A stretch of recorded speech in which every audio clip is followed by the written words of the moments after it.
Vamos à nossa aula da disciplina Geometria Plana.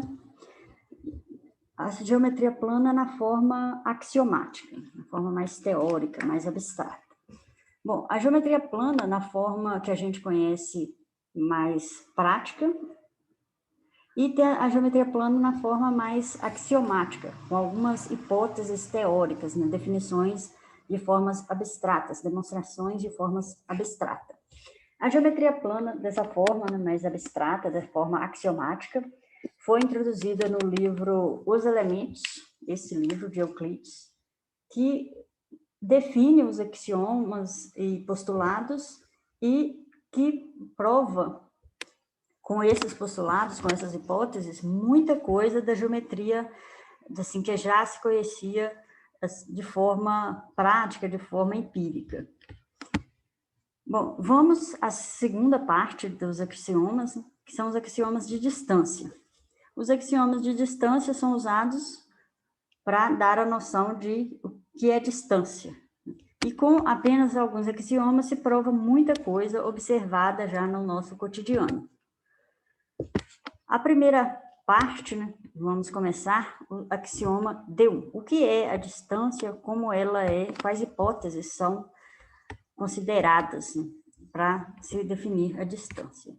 Os axiomas de distância são todos aqueles que envolvem a distância, que hipóteses sobre o que é a distância, quais condições precisa satisfazer.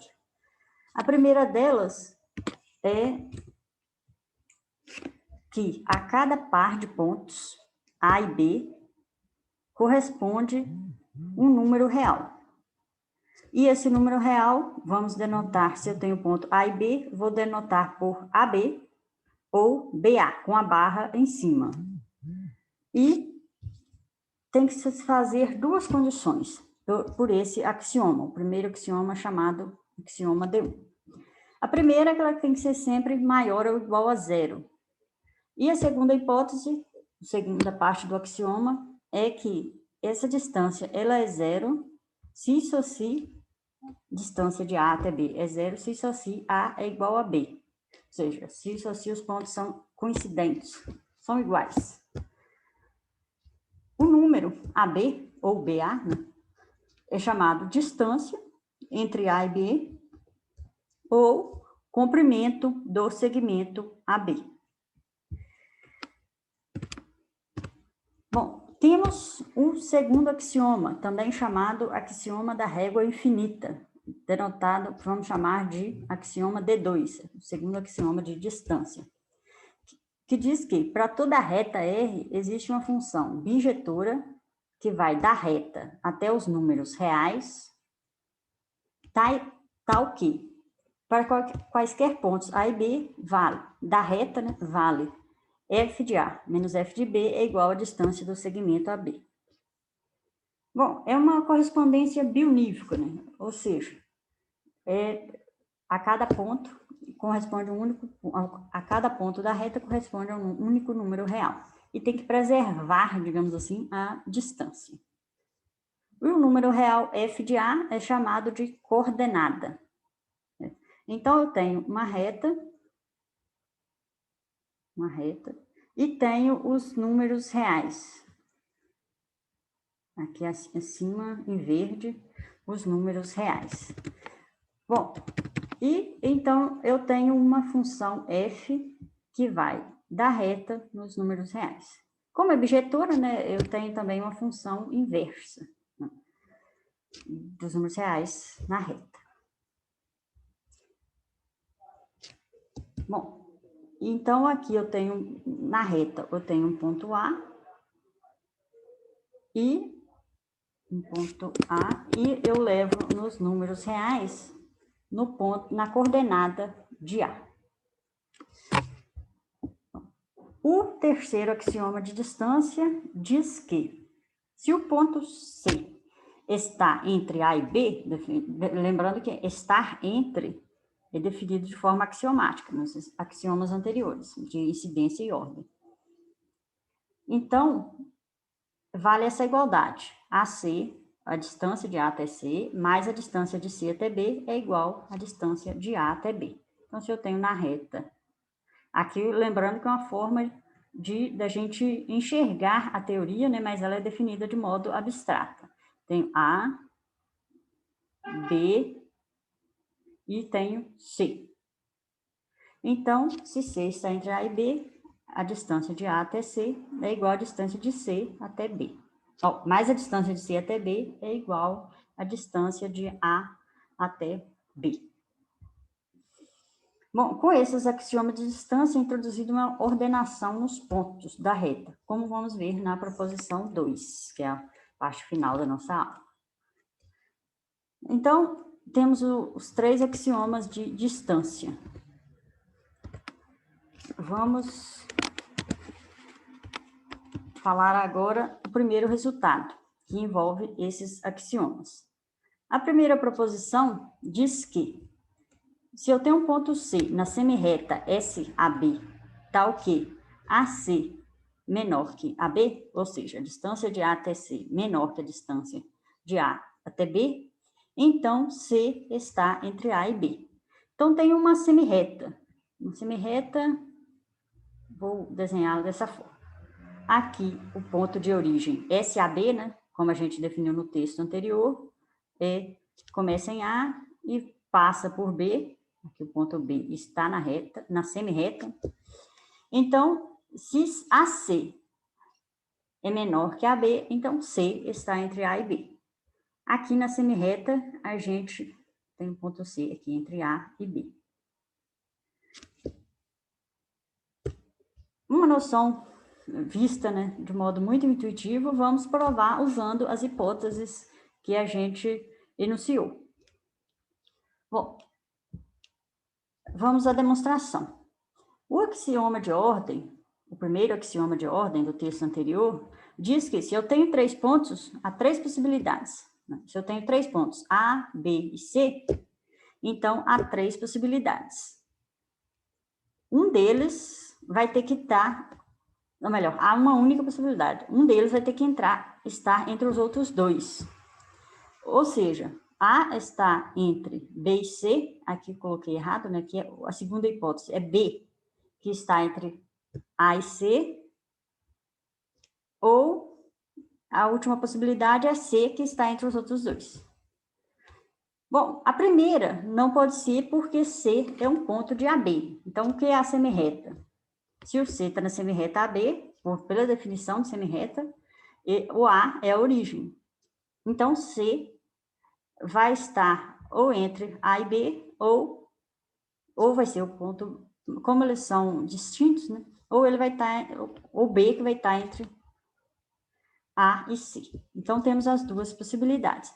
Queremos chegar, né, que C está entre A e B, ou seja, queremos provar que vale C. Então, vamos ver que não vai poder valer B. Se vale B, então a proposição, ou melhor, o axioma D3, ele diz que se C, lembrando que B supor que B está entre A e C. Então, se B está entre A e C, vale essa igualdade pelo axioma D3. AB mais BC igual a C.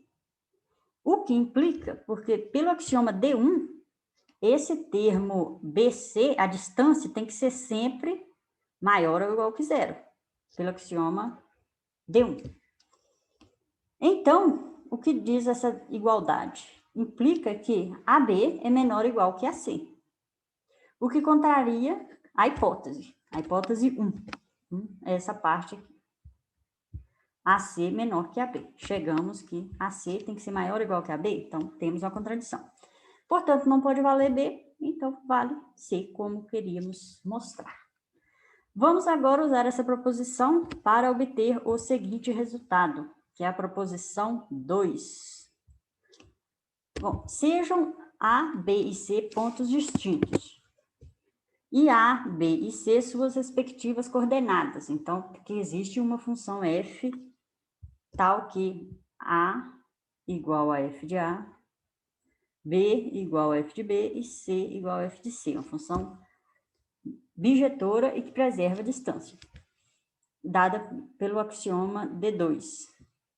Então, C está entre A e B, se e só se a coordenada dele, que é o C minúsculo, está entre A e B. Aqui é números reais, quando está em minúsculo.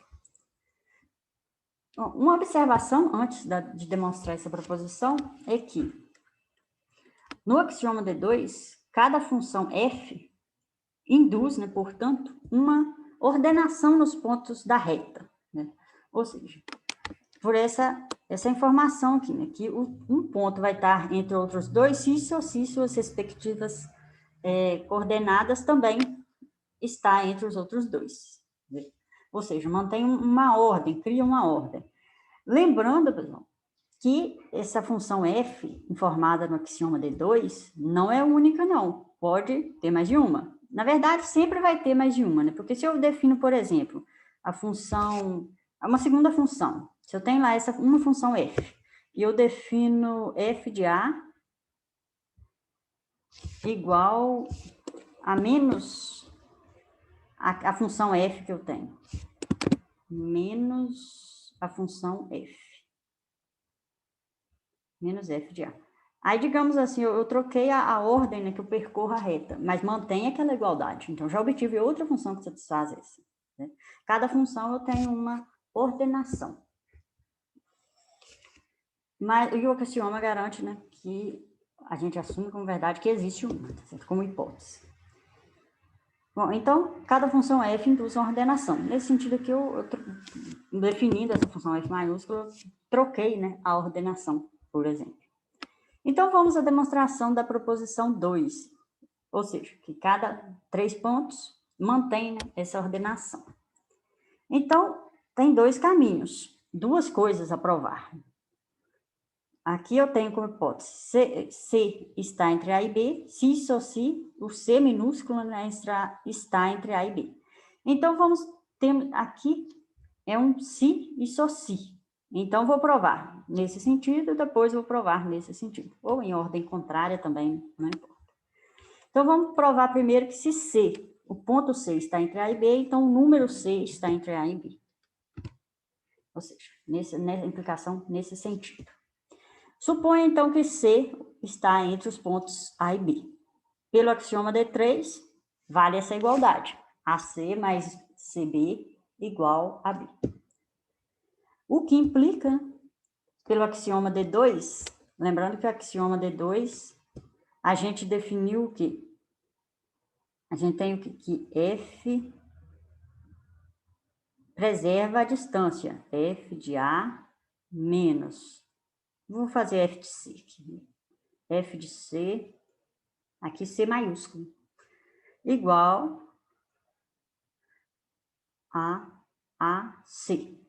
Não é isso? Preserva a distância. Esse AC a gente definiu como a distância. E esse AC, ele esse aqui, o F de A, é o A minúsculo, e o F de C é o C minúsculo. Então, temos aqui, AC é igual a módulo, né, de A menos C. Ou C menos A, nós estamos em módulo. Temos essa primeira igualdade, é igual a essa. E CB é a mesma coisa, né? B menos C, e AB é B menos A. Como B e C são pontos distintos, D1 implica que C menos A é maior que zero. Ou seja, AC é igual a zero, se só se A é igual a 5. Eles são distintos, então é maior que zero. E então segue de 2 está aqui. Então segue dessa igualdade, que BC é menor que B menos A, já que essa primeira parte é maior que zero. Do mesmo modo, a gente obtém que essa C menos A é menor que B menos A. Vamos escrever em 2 casos. Vamos provar o primeiro, o segundo é consequência. Então, a gente obteve no slide anterior essa desigualdade. Não é isso? Se eu tiro o módulo, preserva o menor igual. B menos C sem o módulo é menor ou igual que o módulo de B menos C, e como a gente provou no slide anterior, é menor que B menos A. Lá tínhamos que era módulo de B menos A, mas no primeiro caso, o A é menor, então a gente tira o módulo. Aqui, então, tenho essa igualdade, eu tenho B dos dois lados, eu cancelo, né, o B, ou subtraio o B de ambos os lados, e obtenho, então, que A é menor que C. Do mesmo modo, aqui eu tenho C menos A menor ou igual que módulo de C menos A, que é menor, como a gente provou no slide anterior, que B menos A. Então, aqui eu cancelo o menos A, né? Ou somo A de ambos os lados da desigualdade e eu obtenho C menor que B. Ou seja, eu obtive que A menor que C menor que B. Supus que C está entre A e B e obtive que as suas respectivas coordenadas também estão igual, supondo A menor que B. O segundo caso, se eu suponho A maior que B,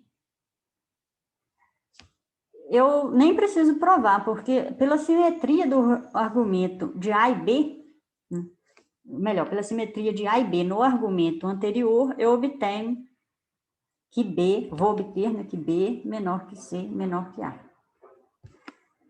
Certo? Então, provamos a implicação que se os pontos estão naquela determinada ordem, as coordenadas também vão estar. Agora, vamos provar a recíproca. Supor que a coordenada está em uma determinada ordem, se está entre A e B, e vamos obter que o ponto também mantém essa ordem. Primeiro, aqui nessa igualdade, eu obtenho a desigualdade de números reais. Se eu tenho C entre A e B, né? Então, vale essa igualdade em módulo. E pelo axioma D2 novamente é esse aqui que eu escrevi aqui, isso. Aqui nessa parte aqui. Eu obtenho que A menos C é igual à distância de A até C. Isso. Então, A menos C, ou melhor, módulo de C menos A é igual à distância de A até C. E a mesma forma nas outras parcelas. B menos C, módulo de B menos C é a distância de C menos B. E B menos A, módulo de B menos A, é a distância de A até B. Usando novamente que os pontos são distintos, as distâncias, portanto, são positivas, temos que, então provamos que AC, se o AC for maior que zero, ou melhor, o AC vai ser maior que zero, e então CB é menor que AB. Então, CB, ou BC, né? Eu troquei aqui a ordem, é menor que AB, e também, usando que esse CB é maior que zero, a gente obtém que AC é menor que AB. Então, usando a proposição 1, voltamos aqui à proposição 1, essas desigualdades implicam que C está entre A e B. Lembrando que na proposição 1, tínhamos que, se vale a desigualdade, então o ponto tem que estar entre os outros dois, certo? Então, pela proposição 1, a gente conclui o resultado que o ponto C está entre A e B.